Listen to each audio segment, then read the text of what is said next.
Это видео удаляют со всех интернет-площадок. Это видео запрещено на всех федеральных каналах. Но сегодня я вам поведаю тайну капитализма, коммунизма и рулевой колонки. Причем здесь капиталисты? Эти технологии появились много тысячелетий назад и называли их болгаркой. Ровно тогда же и появилась классическая Нива, с помощью которой мы будем менять наши проблемные места.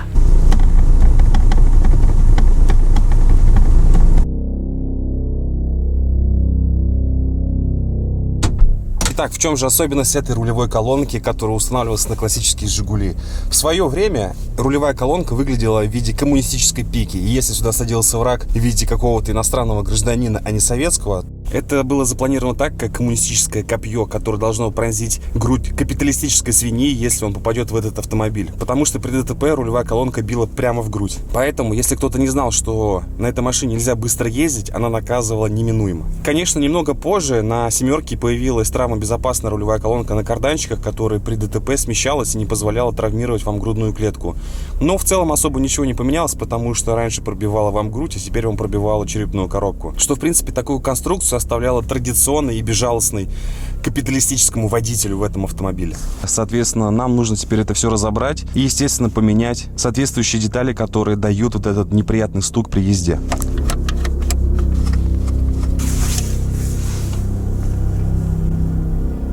Отсоединяем фишку на замок зажигания.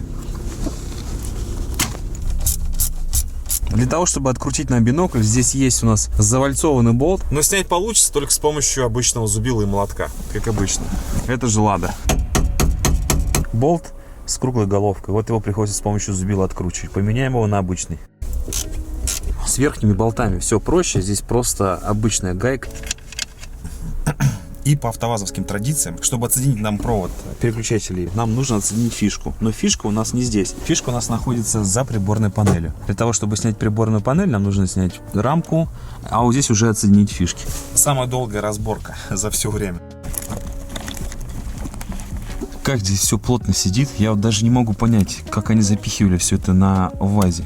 Возможно, здесь только засовывается удобно, а вот снимать проводку вообще неудобно. Как разъединить вот эту фишку? Здесь даже свободного хода никакого нет. А еще, кстати, понял, почему плохо дует воздуховод на боковые стекла. Потому что вот эта трубка пластик, как видите, она просто в свободном ходу. И, соответственно, вот в этом месте все выдувается под приборную панель. Нужно будет потом разобрать летом и как-то загерметизировать, чтобы больше была приточка на боковые стекла. Хотя, в принципе, зимой нет таких проблем. Но если есть такой косяк, то его надо устранить. Блин.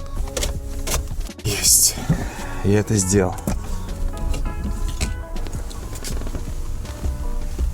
А теперь, когда нам ничего уже не мешает, можно снимать спокойно рулевой вал.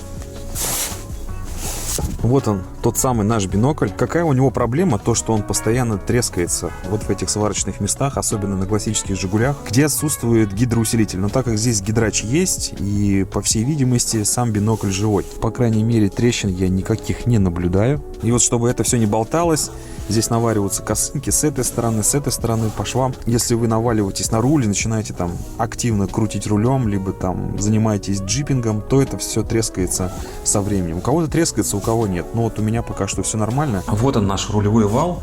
И хочу сказать, что он в очень хорошем состоянии. Шлицевое соединение в идеальном тоже состоянии. Я первый человек, который разобрал эту рулевую колонку. Как вы видите, рулевой вал имеет люфты во всех направлениях. Соответственно, нам нужно вытащить старые подшипники, а запрессованы они очень просто. Загнуть металл с помощью керна. Берем обычные плоскогубцы. Вставляем ключ зажигания в положение 0. И выбиваем вал. Собственно, вот и все. И большой, конечно, минус этого подшипника в том, что он пластик. Ну вот у меня 60 с небольшим тысяч, и все, подшипник нижний пришел в негодность. При том, что верхний подшипник еще более или менее живой. Но все равно имеется люфт, как вы видите. И при всем при этом этот игольчатый подшипник стоит намного дороже, чем шариковый, который я купил. Сейчас я вам их покажу. Это подшипники НСК, код их 6904DDU. Внутренний диаметр он такой же, как и на нашем валу, а вот внешний немного больше. Как видите, дальше уже не идет. Внешний диаметр подшипника больше буквально на 1 мм, поэтому для этого нам нужно будет сточить либо с помощью болгарки, либо с помощью какого-то любого другого устройства. Тут есть небольшое сужение внутри самого бинокля, поэтому нам без этого никак не обойтись. Когда вы, кстати, прикладываете сам подшипник, он вращается на внешней обойме и равномерно обтачивается. Главное не переусердствовать и промерять все это штангенциркулем. Сначала стачим полмиллиметра и смотрим, как входит. Готовых решений нет, по внутренней обойме все подходит идеально на вал, а вот по внешней приходится стачивать. Ну и к тому же, у кого есть Нива, а также владеет ключами и инструментами, для него не составит большого труда сделать такую замену. Предварительно охладив рулевой вал в морозилке, чтобы проще было садить подшипники.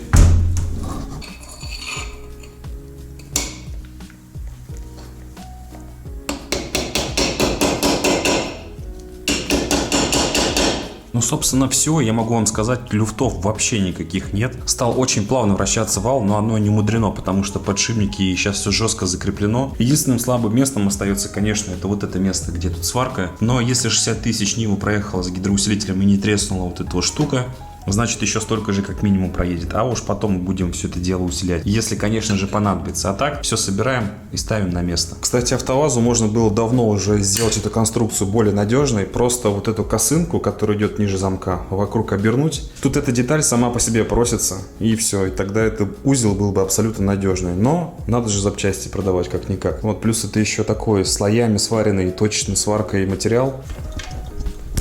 Опа!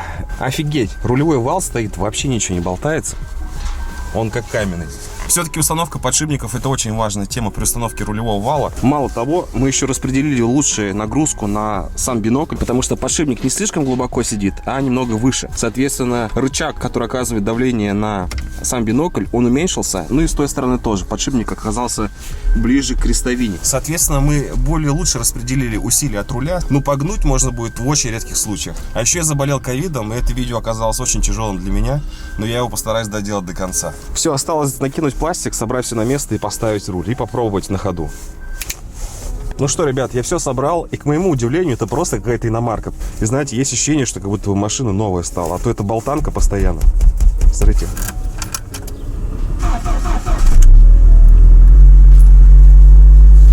И все, руль не болтается. Класс! Наконец-то! Ну, знаете, сейчас в чем прикол стал? Я теперь слышу, что остальное вибрирует. Я только что недавно понял, что, оказывается, у меня вот здесь вот в левой двери лежали всякие болты. И я их не слышал просто потому, что руль так сильно вибрировал. Там была вот такая целая куча гаек. С каждым разом, когда я что-то делаю в Ниве, убираю какие-то вибрации, стуки, то я начинаю слышать то, чего раньше не было. Это удивительно. Походу, это будет бесконечная война с вибрациями, со стуками в Ниве. Но рано или поздно, конечно же, я сделаю так, что это будет прям вообще тихая Нива. Но пока что так. Вообще тихо, как такое может быть? Класс. Однозначно советую всем менять на подшипники. И не грейте голову больше заменами этих игольчатых пластиковых подшипников. Вот. Как говорится, Лада. Я тут оторвал боковые дефлекторы с Нивасика. Они стояли вот тут. И вопреки мнению того, что они типа закрывают от снега, когда он накапливается, и вы на парковке открываете дверь, на самом деле это не совсем так. Здесь есть преимущество в виде водостока, потому что это является как карнизом у машины, соответственно, здесь нет никакого снега, но вот тут он постоянно накапливается, и когда я открываю дверь, как раз воздушная масса затягивает вот с этой части, вот с этой кромки, и этот весь снег, он летит внутрь салона. И по сути удобно только курить, высовывая сигарету через отверстие между окном и дефлектором, ну что в принципе и происходило в этой Ниве. Хочу сказать, что это очень крутая штука во всех машинах, где есть водостоки. Вот, кстати, у нового Джимника тоже появились такие штуки. Там была как раз проблема с тем, что у 43-го поколения была ровная крыша, а у 70-м сделали тоже водосток. И, кстати, какашки от Нивы, которые летят от лобового стекла, они меньше попадают на боковые стекла. То есть, с точки зрения аэродинамики, это фиговая идея, но с другой стороны, это хорошо, когда грязь от лобового стекла там и от встречки все это летит и не попадает на боковые стекла. Осталось только отклеить двухсторонний скотч.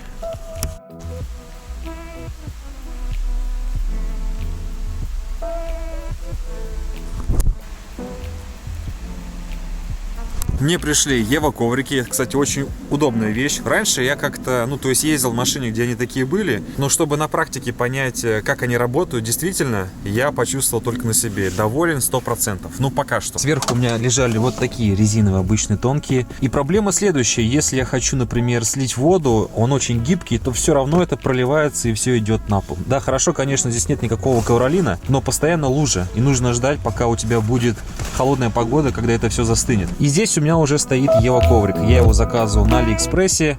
И почему именно на Али? Оказалось, это намного быстрее, дешевле по доставке, несмотря на то, что если я бы заказал в Питере, все равно пришлось бы ехать, либо заказывать доставку по городу. В общем, на то все и вышло, и я полностью доволен. И вот сейчас та вода, которая здесь есть в сотах, как же это удобно на самом деле. Вода вся там. Достаем и вытряхиваем. Сам коврик водителя, он такой с изгибом под ногу. Даже здесь есть металлический логотип Лада, прикрученный с обратной стороны. И вот такие липучки, с помощью которых мы можем потом приклеиться к ковролину, который я уже куплю и установлю летом. Потому что без ковролина все-таки, такое себе. Голый металл выглядит, конечно, не очень. И к тому же это дополнительная шумоизоляция снизу. Также пассажирский коврик. Очень удобно, закрывает эту часть, а там у нас поролон еще старый и резинка. Пришло все вот в такой упаковке. Очень быстро, за 5 дней доставка произошла. Вот это сервис. Я люблю платить за сервис, если он тебе доставляет удобство и комфорт. Это круто. Несмотря на то, что сзади редко кто будет сидеть, для полной комплектности нужно закинуть все коврики, чтобы было прям по фэншуйчику. Ух ты, сколько у меня тут денег, десятки лежат. Сейчас еще на пару литров бензина себе наберу. А эти коврики уходят в утиль, либо кому-нибудь я потом отдам за бесплатно, если надо. Еще, кстати, по колхозу забыл рассказать. Вот тут есть вот такой переключатель, выключатель бензонасоса. Это на тот случай, если машину захотят угнать, а ты такой, опа, все, не угоните.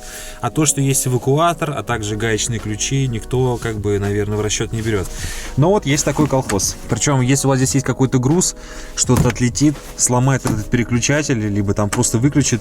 А я буду такой ходить и гадать, вау, что же случилось? Это Нива, это Лада? Но дело не в Ладе, дело в колхознике. Также я нашел традиционные предметы русской рулетки. Это чтобы не пищал ремень безопасности, человек купил вот такую штуку. Знаете, да? Это просто заглушка и бесплатная страховка. Знаете, я всегда пристегиваюсь. Даже если у тебя не было ДТП и ты всегда аккуратно ездил, никто ни от чего не застрахован.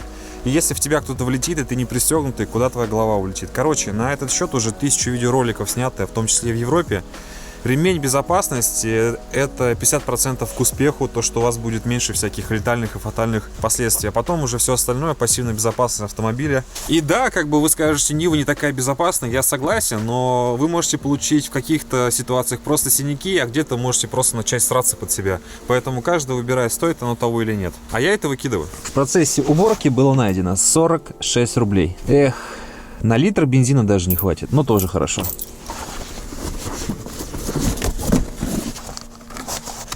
Так, первый есть.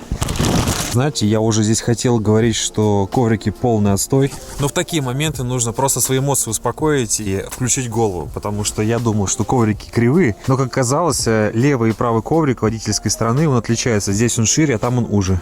И я ставил и так думал, что, скорее всего, с покроем ошиблись, когда делали эти коврики. Но нет, все стало вообще идеально. И мне прям нравится этот вид ромбиков. Но есть один нюанс. Дело в том, что там сейчас еще стоят резиновые коврики. И вот эта перемычка на тоннеле, она никак не крепится, потому что там есть липучки, а изнутри лежит резиновый коврик. Вот, но так как сейчас смысла нет особого это все разбирать, я буду делать это все летом, тогда уже будет все идеально. Но как сейчас, мне прям очень нравится. Эти ромбики, они прекрасны. В общем, да, коврики я однозначно рекомендую. Ссылочки будут в закрепленном комментарии. Переходите и покупайте на Алиэкспрессе. Как сейчас выглядит Нивас, мне прям очень нравится. И серый цвет, почему я выбрал? На нем меньше всего видно грязь. И это общеизвестный факт. На черном сразу грязь видна, даже буквально пыль. Он самый универсальный, особенно в Питере, особенно где много грязи. Поэтому мой выбор был очевидный. Это серые ковры, серой окантовкой. Они заходят очень хорошо. И, кстати, подходят под задние сидушки. Здесь тоже такие ромбики идут. Поэтому нормально. Останется только ворсовый ковер купить, и будет идеально тогда. Мне также пришла с Алиэкспресса панель пола нового поколения, которая пошла с 2022 года на все Нивы абсолютно. И мне хочется сделать небольшое сравнение между старой, а также новой. Я как-то смотрел, что многие недовольны подстаканниками в Ниве нового поколения, но я вам скажу вот что. У меня есть термос на пол-литра, и он здесь не вмещался в левую часть подстаканника, а в правую он просто болтался. Тот же самый термос здесь стоит абсолютно нормально, что здесь, что здесь.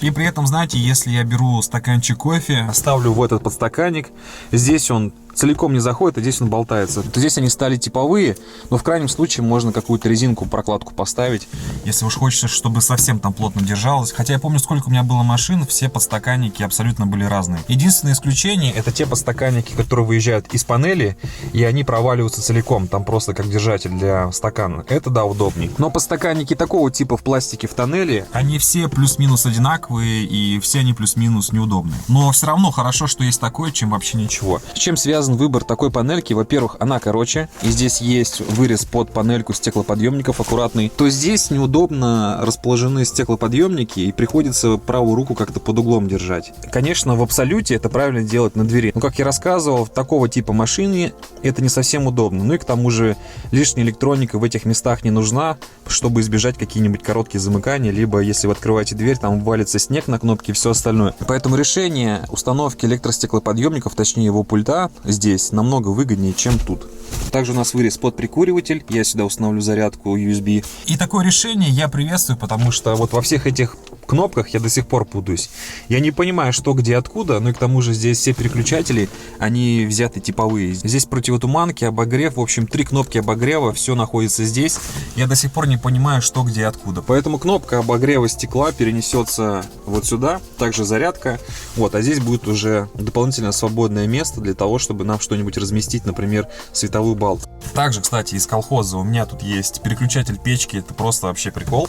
Находится она вот здесь внизу, и мне приходится каждый раз вниз нагибаться и находить. Ну, в общем, здесь стоит печка от ВАЗ-2108, девятки. Она дует хорошо, но она неправильно поставлена. У нее нет нормального переключателя, чтобы нормально пользоваться. Соответственно, у нас освободится один переключатель, мы его выведем на панельку, как у нормальных людей. А то получается, как будто бы ты постоянно раб, который приходится кланяться для того, чтобы включить печку. Такие дела. Вот, приступаем к разборке. После замены рычагов у меня еще отказались стеклоподъемники и прикуриватель. Там все наколхожено, накручено, поэтому в любом случае нужно было разобрать и посмотреть. За одним посмотрим старые фишки, подходят ли они к пульту электростеклоподъемников.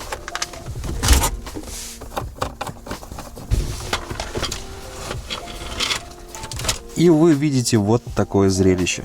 Это просто чудо, чудо-электрик. Все болтается, никаких стяжек. Так, подключаем один стеклоподъемник и проверяем его работу.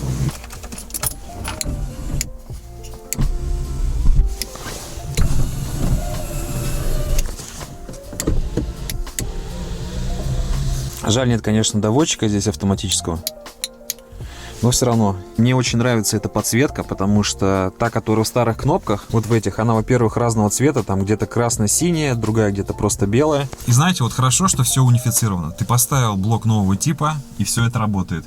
В общем, план такой. Сейчас вырезаем отверстие и ставим новую панельку. И все, никаких у нас проблем не будет.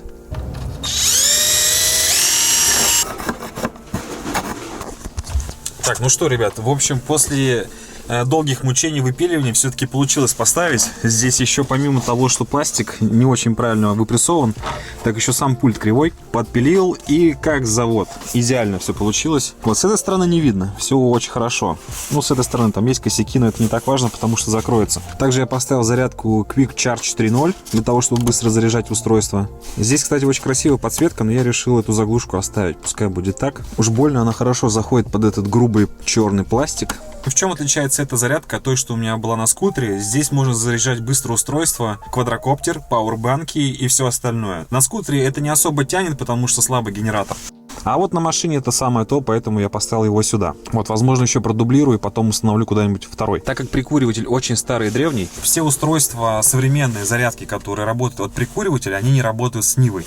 То есть нужно ставить нового образца. Но он мне, в принципе, нафиг не нужен, потому что можно сразу поставить вот такое устройство, как у меня сейчас есть. и не париться. По проводке, что здесь у нас? Значит, подходит 3 провода. Желтый провод — это подсветка с диммера, который позволяет нам увеличивать яркость плюс-минус. Больше-меньше, соответственно, яркость падает. У самой зарядки плюс и минус, соответственно, нам нужен только вот плюс красный и минус черный. Вот и все. Мы сейчас это откусываем. А в комплекте у нас есть вот такие 2 разъема мама. Соответственно, мы их обжимаем на старые провода и подключаем нашу зарядку. Красный плюс, черный минус. Все по классике. А самой зарядке удобно сделано, что есть разметка, где плюс, где минус. Так, у нас тут заглушки комплектные, чуть не забыл. Подключили, сделаем тестовый пуск. И ни хрена не работает. Сенсорная кнопка включения подсветки. Слушайте, у меня дилемма возникла, потому что если, например, напрямую запитать, и вдруг там кнопка сенсорная сработает и включится зарядка по какой-то причине, я не знаю, может быть влажность высокая, хотя редко такое бывает, то сядет аккумулятор. Но опять же, неудобно заряжать устройство, если у тебя будет включена полностью приборка и подсветка. Соответственно, у тебя будет высаживаться все. Поставлю я, наверное, пока что на подсветку-приборку, так хотя бы я точно буду знать, что аккумулятор не сядет, пока машина просто стоит. А то куда-нибудь уехал, встал, и, знаете, непонятно, где потом искать человека, который поможет прикурить. Перестрахуюсь, наверное. Посоветуйте, как сделать. Может быть, отдельно тумблер сделать на зарядку еще, но это такой колхоз. А может быть, я зря переживаю, и вот эта вот сенсорная кнопка вкл-выкл, она срабатывает только когда я нажимаю пальцем. Ну, то есть сложных срабатываний как таковых не наблюдается. Ну вот, теперь другое дело. Будет вот так работать. Да, я думаю, лучше все-таки оставить от подсветки приборной панели, чем напрямую. Отлично. Так, ну что, я установил. Все работает.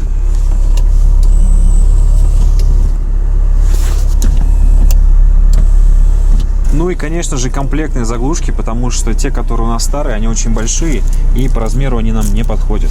Вот, а эти встают аккуратные такие.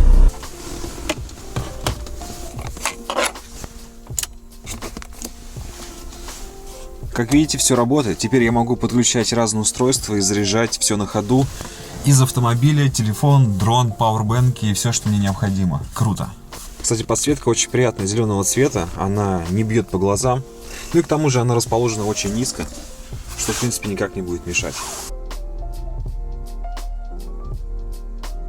Итак, давайте сделаем небольшие итоги после установки панели на тоннель. Сразу скажу, что с точки зрения эргономики стало намного удобнее, потому что мне не приходится теперь выламывать руку, как это было раньше, и переключать стеклоподъемники тут, а здесь сразу по другой. Это во-первых. И она сама по себе стала намного короче, что намного удобнее становится демонтаж этой панели в случае там чего, каких-то доработок, либо установки какого-то оборудования. По поводу самого качества пластика. И оно такое достаточно среднее, оно покрашено по пластику, и скорее всего будет со временем все это обдираться. Родной пластик, конечно, намного качественнее и монолитнее кажется. Я точно не могу сказать, плюс это или нет, но в любом случае именно форм-фактор такой панели мне больше нравится. Если будет какой-то качественный заменитель, я его увижу где-нибудь на авторынке, либо в каком-то магазине, и вживую могу понять, что это за панель, тогда, конечно же, я поставлю такую же, как и на заводе. По креплению подошло все один в один. Единственное, что не совсем подошел дальний болт за КПП, вот здесь он находится. Но, скорее всего, это связано с тем, что болты крепления у новой Нивы немного длиннее, потому что сам по себе пластик выше. В целом, закрепилось все хорошо, ничего не болтается, нигде ничего не скрипит.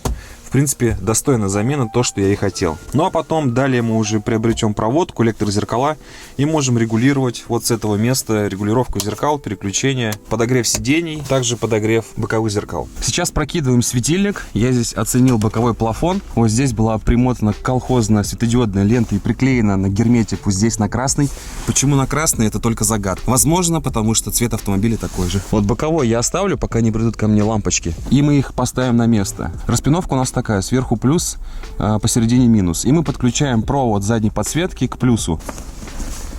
Проводим провод под резинкой сюда и выводим на выключатель. Дальше при включении плюс у нас идет под обшивкой, под жгутом проводки, на обогрев заднего стекла, омыватель, и выводим его вот сюда. А дальше на пластиковую накладку мы поместим светодиодные панели. Соответственно, при открывании кверху мы будем включать фонарик, и у нас будет падать освещение сверху вниз.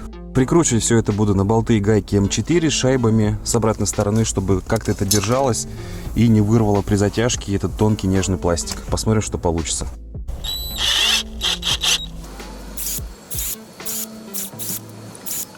Засверлил побольше отверстий, чтобы сделать более жесткую конструкцию. И знаете, мне что-то подсказывает, что это будет самая силовая часть задней пластиковой накладки. Я запилил две планки, левую и правую уже установил. И сама конструкция панельки стала намного жестче. Это, кстати, большой плюс. Сейчас быстренько досверлюсь и будем уже прикидывать по месту, как это все будет стоять тут. Провода запустил вот здесь. И с обратной стороны у нас здесь будут выходы на плюс и минус. Так, ну что, моя система колхозная пока тут на закрутках. Проверяем, как будет сейчас работать светильник или нет. Опа. Есть! Свет горит. Все, с тумблера теперь включается, выключается. То, что я хотел. Мягкий, теплый кемперский свет. Закрепим сейчас все хорошо и уже посмотрим готовый результат. Ну вот и все. Свет установлен. 2 полосок прям достаточно, чтобы готовить. То есть можете ставить столик, что-то нарезать, готовить. Света прям очень достаточно. А на этом все. Это был канал Пиццебой. Меня зовут Данил. Ставьте лайки, пишите комментарии, как вам доработки по Ниве. В принципе, такие раздражающие моменты, они были устранены. Теперь можно куда-нибудь и прокатиться. Испытать в кемперском варианте Ниву. Блин, классно. Какой офигенный светильник. Мне он прям очень сильно нравится. Можно теперь прям задушевные беседы проводить под этот цвет. Поговаривают, эти старые технологии давно минувших лет. Около нескольких тысячелетий назад появилась болгарка. Ровно тогда же и появилась наша классическая Нива.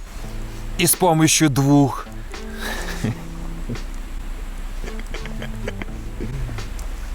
И с помощью этих двух технологий мы сможем поменять наши необходимые детали на этом автомобиле.